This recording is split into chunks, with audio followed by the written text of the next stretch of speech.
So এই guys, সবাই কেমন আছো বলো? আমরা অনেক অনেক ভালো আছি। তো দেখতে পাচ্ছি সকাল সকাল দু বোন মিলে রেডি হয়ে গেছে। আমি শ্রুতি অলমোস্ট স্নান টান করে একদম রেডি। তো আজকে আমরা যাচ্ছি বিরাটি কালী মন্দিরে। আর কি শ্রুতির একটা মানত ছিল, সেই হিসেবে আমরা পুজো দিতে বেরিয়ে পড়লাম। বাট আজকে আমরা দুজনেই যাচ্ছি স্কুটি নিয়ে। দীপ বা অন্য কেউ আমাদের সাথে যাচ্ছে না। আজকে শুধুমাত্র আমি আর শ্রুতি বেরিয়ে পড়েছি। আর আমাদের বাড়ি থেকে বিরাটি মন্দির খুব একটা দূর না, ওই 8-10 মিনিট মতো লাগবে হট স্কুটিতে।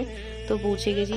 আর আজকে মন্দিরটা এত সুন্দর করে ফুল দিয়ে সাজানো ছিল, সবসময় এরকম থাকে না। কিন্তু আজকে জানি না কোনো বিশেষ দিন ছিল কিনা, শনিবার ছিল এইটুকুই শুধু জানি। কিন্তু প্রচুর ফুল দিয়ে ডেকোরেশন করছিল একজন, দারুণ লাগছিল দেখতে।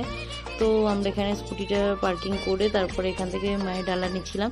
আর এখানে ডালা 50 বা 100 যেমন থাকে অন্য অন্য, সেরকম নয়। এখানে তুমি যা যা নেবে সেই হিসেবে একটা অ্যাকর্ডিং একটা প্রাইস পড়বে। তো আজকে শনিবার হওয়া সত্ত্বেও খুব একটা এক্সট্রিম ভিড় ছিল না।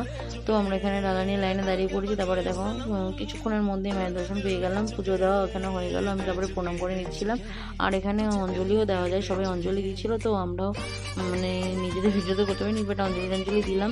আর এখানে বাইরে ধূপকাঠি যে মোমবাতি যেখানে আর কি পুজো দিয়ে রাখার জায়গা আছে, তো সেগুলো করে যেখানে সবাই রাখে সেগুলো করলাম। আর আমাদের আজকে পুজো দিতে খুব একটা বেশি টাইম লাগেনি, ওই ঘন্টাখানেকের মধ্যেই সমস্ত কিছু হয়ে গেছে বলতে পারো। তারপরে আমরা ওখান থেকে ধূপকাঠিগুলো রেখে বেরিয়ে আসলাম। এখানে দেখছি শ্রুতি বেরিয়ে এসেছে ডালা নিয়ে। হয়ে গেছে পুজো। আর এত রোদ্দুর ছিল, জাস্ট আবার সেম আমার মানে এত মাথা ধরে গেছে। তাড়াতাড়ি করে তাই পুজো দিয়ে দেখতে পারলে আমরা বেরিয়ে পড়লাম। আর এখানে একটুখানি মায়ের প্রসাদ মুখে দিয়ে উপোসটা ভেঙে নিলাম। তারপরে মাকে টাটা করে আমরা স্কুটি নিয়ে আবার বাড়ি চলে এলাম। বাই।